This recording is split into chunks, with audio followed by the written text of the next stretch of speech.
রক্তগুলো জমিনের মাটি স্পর্শ করবে। সমস্ত রক্তগুলো সাহাবায়ে কেরাম চেটে চেটে পরিষ্কার করেছে আর চিৎকার দিয়ে বলে, নবীজির মাটি, নবীজির রক্ত মাটির জমিন স্পর্শ করবে, আমরা সহ্য করতে পারবো না। কেমন আশিকে রাসূল আবু উবাইদা জোরে টান মেরে যখন মাথার ভিতর থেকে লোহার কড়াটা বের করে, আবু উবাইদার দাঁত মোবারক টাস করে ভেঙে দেয়। সাহাবায়ে কেরাম বলতেছে, আবু উবাইদা দ্বিতীয় টান মেরেও তো তুমি লোহার কড়া বের করতে পারতা। আবু উবাইদা বলে, না, আমি যদি প্রথম টানে লোহার কড়া বের করে না পারি তাহলে আমার নবী কষ্ট পাবে বেশি। ওই উহুদের ময়দানে নবীজির মাথার ভিতরে লোহার কড়া ছিদ্র হয়ে ঢুকে যায়। সাহাবায়ে কেরাম বলতেছে, আলী রাদিয়াল্লাহু তাআলা বলতেছে, আমি নবীজির মাথার বিশাল লোহার কড়াটা বের করব। অমনি মুহূর্তে আবু উবাইদা ইবনে জাররাহ এসে বলতেছে, না, আমি নবীর মাথা থেকে লোহার কড়াটা বের করে দিব। চিল্লায়ে কোন আল্লাহু আকবার। সাহাবায়ে কেরাম সবাই হাজির হয়ে গেছে, প্রতিযোগিতা শুরু করে দিয়েছে, কার আগে কি মাথার ভিতর থেকে লোহার কড়াটা বের করবে।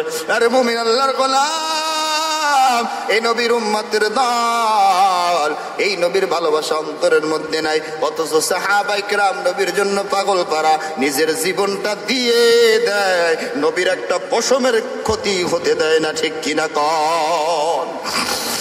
কেমন আশিকে রাসূল আবু উবাইদা জোরে টান মেরে যখন মাথার ভিতর থেকে লোহার কড়াটা বের করে, আবু উবাইদার দাঁত মোবারক টাস করে ভেঙে দেয়। সাহাবায়ে কেরাম বলতেছে, আবু উবাইদা দ্বিতীয় টান মেরেও তো তুমি লোহার কড়া বের করতে পারতা। আবু উবাইদা বলে, না,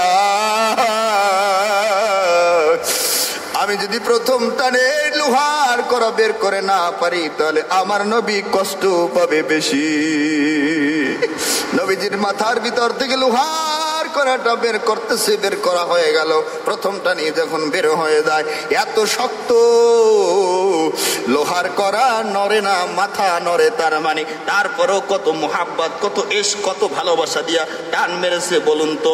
এই মুহাব্বত নবীজির সাহাবায়ে কেরামের ভিতরে ছিল। রক্তগুলো জমিনের মাটি স্পর্শ করবে। সমস্ত রক্তগুলো সাহাবায়ে কেরাম চেটে চেটে পরিষ্কার করেছে আর চিৎকার দিয়ে বলে, নবীজির মাটি, নবীজির রক্ত মাটির জমিন স্পর্শ করবে, আমরা সহ্য করতে পারবো না। এটা হলো আশিকে রাসূল। আজকে তো হলো আমরা আশিকে রাসূল দাবি করি, মিষ্টি খাবো আলহামদুলিল্লাহ, দাঁত ভাঙবো নাউজুবিল্লাহ। অনেকে তো নবীর আশিক দাবি করে, কিন্তু আসলে প্রকৃত আশিকে রাসূল তাকে বলা হয় নবীর জন্য জীবন দেয়। আশিকে রাসূল তাকে বলা হয়। ঠিক কিনা কন?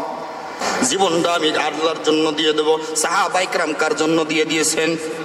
আর আল্লাহ রাব্বুল আলামিনের জন্য যারা জীবনটা বিসর্গ দিয়ে দেয়, আল্লাহ রাব্বুল আলামিন বলে তাদের জন্য আর কোনো ফাঁকা থাকে না, তাদের জন্য আর কোনো ফাঁকা থাকে না। যারা আমার বান্দা মৃত্যুবরণ করার সাথে সাথে তাদের জন্য জান্নাতের মেহমান রেডি হয়ে যায়, ফৌরপুরেরা রেডি হয়ে যায় তাকে বরণ করার জন্য। আর শহীদ যারা হয়, মৃত্যুবরণ তারা করে না, তারা যখন শহীদ হয়, পরলোক গমন করার পর দুনিয়া থেকে বিদায় নেওয়ার সাথে সাথে রানের উপরে 70,000 ফেরেশতা, 70,000 পরী, 70,000 হুর, কি 70,000 হুররা তারে মালা দিয়ে বরণ করার জন্য শহীদদেরকে, আসো আসো জান্নাতি মেহমান, কারণ তোমাদের কাছে আর কোনো পর্দা নাই, শহীদ হয়েছো নাকি জান্নাতের মেহমান হয়ে গেছো।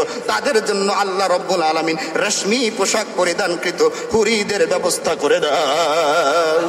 এই জন্য সর্বোত্তম মরণ, আল্লাহর জান্নাতের আশা যারা করবে, আল্লাহর দিদারের আশা যারা করবে, সর্বোত্তম মরণ হলো শহীদি মরণ।